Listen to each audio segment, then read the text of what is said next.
what exactly is Polygon? Polygon, formerly known as MATIC network, is a Layer 2 scaling solution. The Layer 2 bit just means it operates on top of an existing network, in this case, Ethereum. You could say that Polygon is a project designed to help Ethereum be more efficient, affordable, and scalable. At its core, it's an open-source, modular framework that supports building and connecting decentralized applications known as dApps as blockchain networks. This connection aspect is an important component of Polygon. By enabling different blockchain networks to work together, it's helping promote the widespread adoption of decentralized systems. At the time of this video, Polygon is among the top 10 biggest cryptocurrencies in terms of investment. Big investments, you say? But in what exactly? Well, that can be described by looking at its tokenomics, or how wealth is distributed through Polygon. Let's dive deeper into the tokenomics behind Polygon.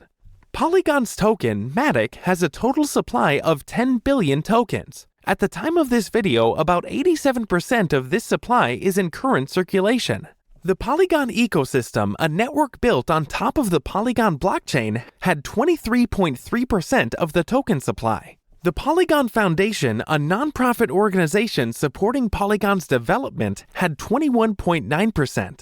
Add the 12% supply of the staking rewards to that, and you have over half of the total supply locked into Polygon's overall system. Another 19% was reserved for the Binance Launchpad, while 3.8% was sold in the token's private sale. As for the developers, the Polygon team and its advisors have a combined 20% of the supply reserved for themselves. Once the total supply reaches 10 billion coins, MATIC should become deflationary, with a percentage of the total MATIC being permanently taken out of circulation each year. That largely explains the economics behind the project. But how about the technical stuff? So you're thinking, how does Polygon work? Okay, so imagine a chocolate factory. It's a really slow factory though. The conveyor belts on the factory line are all clogged up and the output is way down. To solve this, you could try one of two solutions. The first solution could be upgrading the existing factory. The problem with this solution is that it would be a massive undertaking to do it. You might have to take down the existing walls, relocate equipment to make space, and so on. It might be better to build something new from scratch. The better solution turns out to be something in the middle, a secondary factory built right beside the first one. This new factory can take the load off the first factory and make production much more efficient. The chocolates move through the first factory, go to the second one, get processed there, and come back for a quality check at the first factory. As it happens, this second factory could describe Polygon's sidechain like a side factory for Ethereum. It takes the load off the main Ethereum chain, processes what it needs to quickly, and then gets the result back to Ethereum to verify. But sidechains are not the only way Polygon can help blockchains like Ethereum. It can also use things like rollups to help speed things along. Moving on, let's talk about rollups. What are they? Well, let's take another look at the chocolate factory analogy. Assume the most time-consuming part of the whole process is the packaging. Next, imagine you get a special order, one that's equal to 5 of your regular-sized orders. Here are 2 ways you could go about completing the order. The first way would be to make 5 individual chocolate bars, pack them up all separately, and send them out together as a group. Another way to do it, though, would be to make 5 individual chocolate bars, package all 5 in one big wrapper, and then send that out instead. This second way would be much faster because you would only have to package the chocolate one time instead of 5 different times.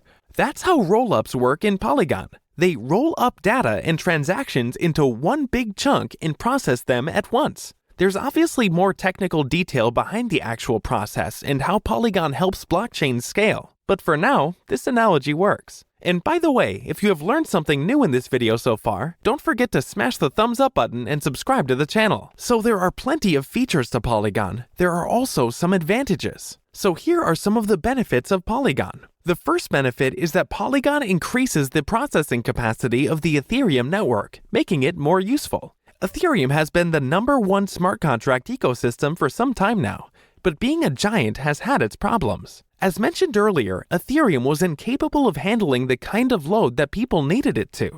Polygon's approach helps solve that, which is why it's such a popular cryptocurrency. By eliminating crazy fees on every single transaction, it has made Ethereum usable again. It also means that dApps which were previously unavailable to the masses became accessible for all. Polygon had tens of thousands of different dApps functioning on it around the end of 2022, around an 800% increase compared to how many were functional at the start of the same year. This shows how Polygon gives users the capacity to really use the Ethereum network on a global scale. But obviously, that isn't the only thing that Polygon has improved. Polygon's second big benefit is that it has made transactions a lot cheaper. Going back to the chocolate factory, apart from the issue of not producing enough chocolates, the second big issue is that the cost of the chocolates is way too high. Just increasing throughput isn't enough. You'd also have to make the chocolates cheaper if anyone were going to buy them. In the same way, Polygon simply increasing the processing capacity of Ethereum wasn't enough. It also had to ensure that transactions were cheap enough for anybody to be able to afford them. Fortunately, it did. Polygon has helped bring down the cost of transactions from several dollars, sometimes tens or even hundreds of dollars, to less than a cent at the time of this video. That is a big plus in the quest for mass adoption. But what isn't a plus with Polygon? Next, let's talk about some of Polygon's shortcomings. The first downside is that Polygon only focused on Ethereum, which makes it a little one-dimensional. When Polygon came into the space, Ethereum's scalability issues were the most prominent problem it could have dealt with at the time. It was a big problem.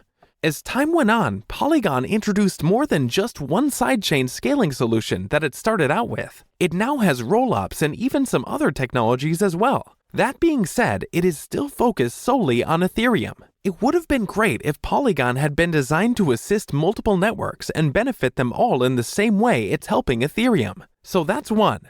The other concerning thing about Polygon is that it's heavily centralized, and that makes it hard to trust completely. At the time of this video, Polygon operates with 100 validators, computers on its networks which validate transactions. While 100 might sound like a lot, it's way less than some of its competitors. Solana, for example, has 1,900 validators, almost 20 times as many. This is one of the reasons why Polygon has the smallest Nakamoto coefficient among the most popular altcoins. This metric represents a network stability, security, and decentralization, basically all the things that are vital to support a healthy, public blockchain. Solana's NC rating is 32, while Polygon's is a dismal 4. This puts it behind Avalanche, which has an NC of 28, and Cardano, which had a score of 22 by 2022. All of that means this: if a handful of people tried to attack and use the Polygon network, it would be easier for them to do it to Polygon than doing the same to Cardano, Avalanche, or Solana. There was also a recent hard fork early feedback vote that may have changed the fate of the blockchain. Surprisingly, it only involved 13 validators making that big of a decision. This clearly presents an issue of too much power in the hands of very few people. In the context of Polygon's already low Nakamoto coefficient, it's certainly something to think about for Polygon's future. So to recap, Polygon is a layer 2 scaling solution that operates on top of Ethereum. It's designed to help Ethereum scale to a point where it could be used by the masses, making it more affordable and efficient. It has its own token, MATIC, which is used on the network for transactions and making decisions about the network. MATIC has a total supply of 10 billion tokens, with around 87% of them in circulation now, with half of it locked into Polygon itself. Polygon uses sidechains and rollups to help speed up transactions and increase mobility. It has a number of benefits such as stability, lower transaction fees, fast confirmation times, and an ecosystem of tools for developers. But it may be a little one-dimensional in its focus on Ethereum, with some concerns about how centralized it is. Despite those concerns, Polygon continues to be a very strong presence in the space and one of the biggest cryptocurrencies around. That's it for this video. If you enjoyed it, make sure you smash that like button and subscribe for more videos like this one.